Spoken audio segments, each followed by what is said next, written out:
Hey everybody, this is Rustin with Metalholic Magazine, and checking in from the road with us, our good friend Ethan Brosh, guitarist extraordinaire. It's been about a year and a half since we last spoke, but you've got a whole lot of great stuff going on right now.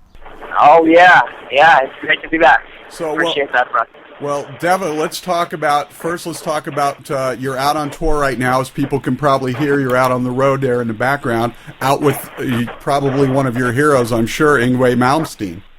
Oh yeah, one of my biggest influences and one of the best guitar players of all time, undoubtedly. So yeah, it's a huge opportunity for us, and I'm just really honored to be in that position. So. How did it come about that you ended up getting on the tour? It was I got it through my manager.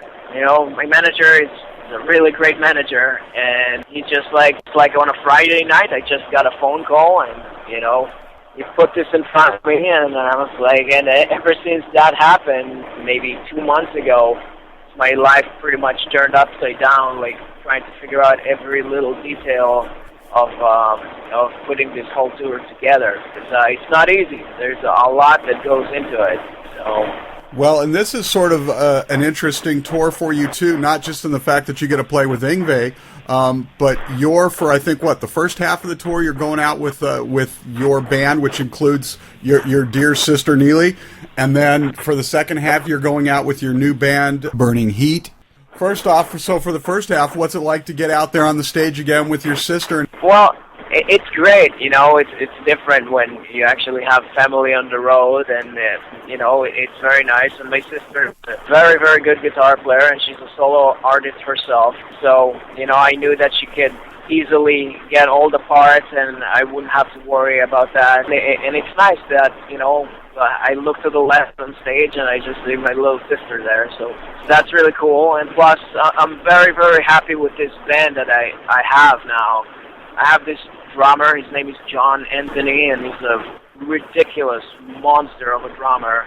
Been a drummer for a while, and he's done hundreds and hundreds of shows, maybe thousands of shows. And so he's just about the most solid drummer you can find.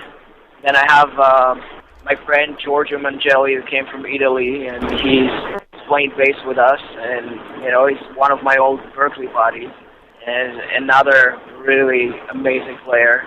So the band is just really, really strong, and I feel like we did 3 shows by now. We're heading Hartford, Connecticut at the moment to do the 4th show. But yeah, so far the first 3 nights have been really good. The band just sounds so massive and so tight. I'm very happy about that. How did you, because you're already doing Angels of Babylon as well as your solo stuff, so how did you decide you wanted to put together yet another band with Burning Heat? Well, believe it or not, Burning Heat is a project that I've had even before Angels of Babylon. Oh, wow. And yeah, and it's just been, I kept it pretty local to the New England area, but I think it's time for Burning Heat to actually go out there and be there in front of people. Actually, since you mentioned it, I'm no longer a part of Angels of Babylon. We parted ways on very good terms, but I want to focus more on my own original music. You're getting ready to release another solo album and another instrumental album. Out of Oblivion, all instrumental, incredible album. You're getting ready to release the second one, Live the Dream. And then over here you've got the new band Burning Heat. What do you get out of one that you don't get out of the other instead of putting it all together as one thing? Well, it's I just look at it as two different bands. One is a rock and roll band, like the way bands used to be. Mm-hmm. Since the early '90s, I can't even name one rock and roll band.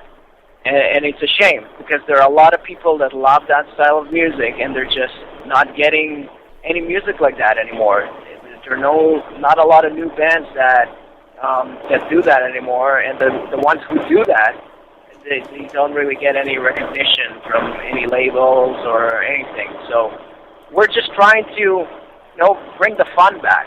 and just like, you know, great riffs and big choruses and like catchy melodic phrases.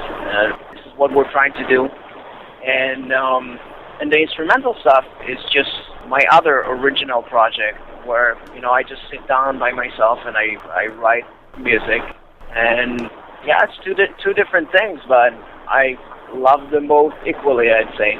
So Burning Heat sort of takes us back to the 80s, that 80s vibe of good hard rock and metal with maybe some 70s flourishes to it? Yeah, Burning Heat is more on the 80s side, I would say, you know, 80s to like early 90s or whatever. All the influences of like, you know, Iron Maiden, Skid Row, Whitesnake, Def Leppard, all of the above, mix it up and, you know, add some of like, you know, our own individual playing, and then you get Burning Heat. And this tour would be very interesting for me to see how people respond to Burning Heat. I'm actually curious to see that. Absolutely. Well, especially given because Yngwie had so much of his popularity in the 80s, so it sounds like it would be a great mixture of the sounds there. Yeah, that's why I did it. I thought it was perfect crowd for this. And I mean, so far we've been playing with the instrumental band, and the reaction was a lot better than I expected. So I'm very grateful for that. The people in the audience have been so great so far. So have you had any time to actually chat with Yngwie himself? I know he's sort of a mercurial character, if you will. Yeah, just a little bit, but it's just the very beginning of the tour. So. Right. Absolutely. Well, hopefully by the end of the tour, you guys will get a chance to talk guitar and everything else. So the new solo album that's coming out, when will it actually be released? There's no word yet on where and when it's going to be released. I'm looking into options at the moment. This is what I started looking into it maybe 3 months ago or so, but then the whole tour showed up and just grabbed all of my attention. So I'm looking into options right now, and, you know, I guess sometime later on this year it's going to be released.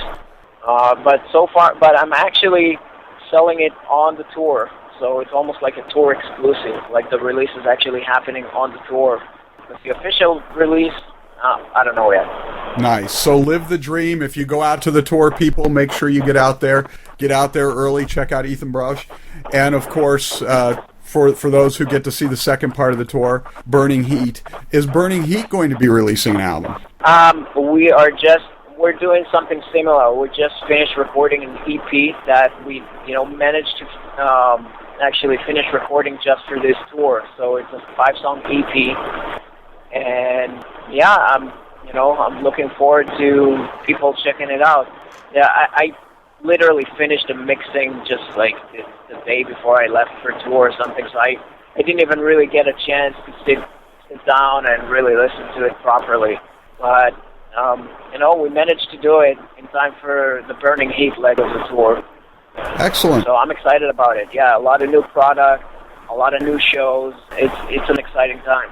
Wonderful. So when you get back from the tour, we'll have to sit down and chat a little bit more when we can hear better and there isn't all the noise in the background. And you can tell me how the tour went and give us an idea of where people can get the music.